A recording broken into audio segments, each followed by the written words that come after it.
गेलो प्रत्येक ठिकाणी आपल्याला देवाचा देव भोळा शंकर महादेव प्रसन्न झालाय आणि म्हणून सर्वांनी टाळी वाजून त्या भोळ्या शंकराचं नामस्मरण करायचंय।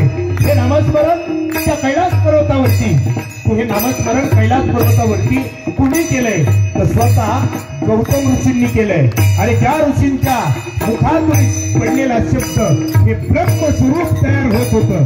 ती गौतम ऋषी मुखातून ओम नमः शिवायचं भजन करतायत आणि तेच भजन आपल्याला सर्वांनी करायचंय। टाळी भगवान